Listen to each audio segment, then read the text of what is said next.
ओम शांति। बाप दादा मधुबन।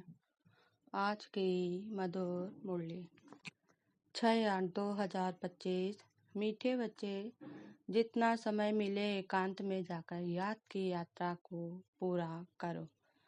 जब तुम मंजिल पर पहुंच जाएंगे तब यह यात्रा पूरी हो जाएगी। प्रश्न: संगम पर बाप अपने बच्चों में कौन सा ऐसा गुण भर देते हैं जो आधा कल्प तक चलता रहता है? उत्तर: बाप कहते हैं, जैसे मैं अति स्वीट हूँ, ऐसे बच्चों को भी स्वीट बना देता हूँ। देवताएं बहुत स्वीट हैं, तुम बच्चे अभी स्वीट बनने का पुरुषार्थ कर रहे हो, जो बहुतों का कल्याण करते हैं, जिनमें कोई शैतानी ख्यालात नहीं हैं, वही स्वीट हैं। उन्हें ही ऊंच पद प्राप्त होता है, उनकी ही फिर पूजा होती है। ओम शांति। बाप बैठ समझाते हैं, इस शरीर का मालिक है आत्मा।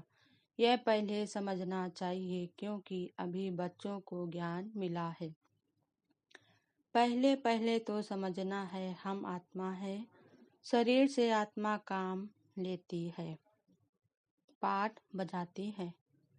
आज की मुरली से मुख्य पॉइंट: मैं आत्मा हूँ, यह शरीर मेरा है। मैं आत्मा परमपिता परमात्मा की संतान हूँ। यह याद ही घड़ी घड़ी भूल जाती है, यह पहले पूरी याद करनी चाहिए। मीठी चीज की आदत पड़ जाती है जितना समय बाबा की याद में रहते हैं।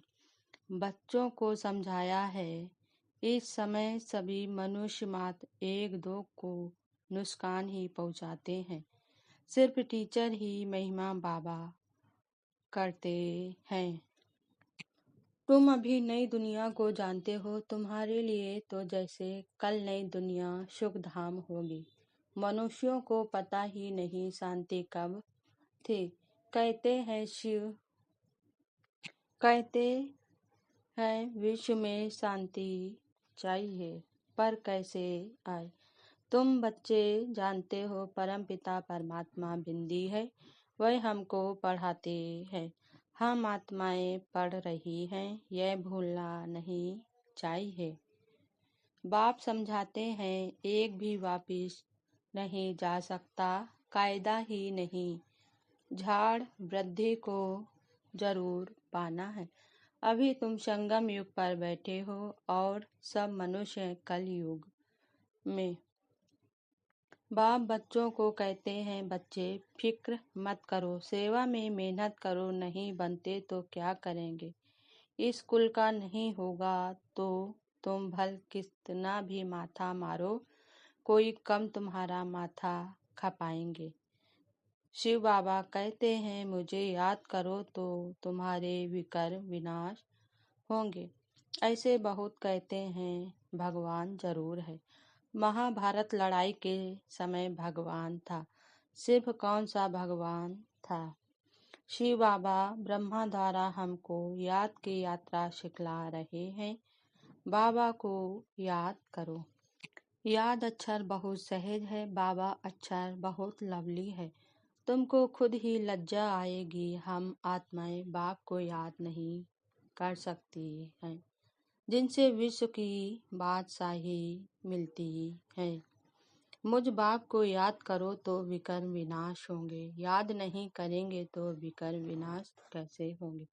अच्छा, धारणा के लिए मुख्य सार। पहली पॉइंट: हर प्रकार से पुरुषार्थ करना है, चिंता नहीं, क्योंकि हमारा रिस्पांसिबल स्वयं बाप है। हमारा कुछ भी व्यर्थ नहीं जा सकता। सेकेंड पॉइंट: बाप समान बहुत बहुत स्वीट बनना है, अनेकों का कल्याण करना है। इस अंतिम जन्म में पवित्र जरूर बनना है। धंधा आदि करते अभ्यास करना है कि मैं आत्मा हूँ। वरदान आज बाबा ने दिया, प्रवृत्ति के विस्तार में रहते फरिश्तेपन का साक्षात्कार कराने वाले साक्षात्कार मूर्त भव। स्पष्टीकरण: प्रवृत्ति का विस्तार होते हुए भी विस्तार को समेटने और उपराम रहने का अभ्यास करो। अभी अभी स्थूल कार्य कर रहे हैं, अभी अभी अशरीरी हो गए। ये अभ्यास फरिश्तेपन का साक्षात्कार कराएगा। ऊंची स्थिति में रहने से छोटी छोटी बातें व्यर्थ भाव की अनुभव होगी। ऊंचा जाने से नीचापन आपे ही छूट जाएगा। मेहनत से बच जाएंगे, स्वयं भी बचेगा, सेवा भी फास्ट होगी। बुद्धि इतनी विशाल हो जाएगी जो एक समय पर कई कार्य कर सकती है। स्लोगन आज बाबा ने दिया। खुशी को कायम रखने के लिए आत्मा रूपी दीपक में ज्ञान का घृत रोज डालते रहो। ओम शांति।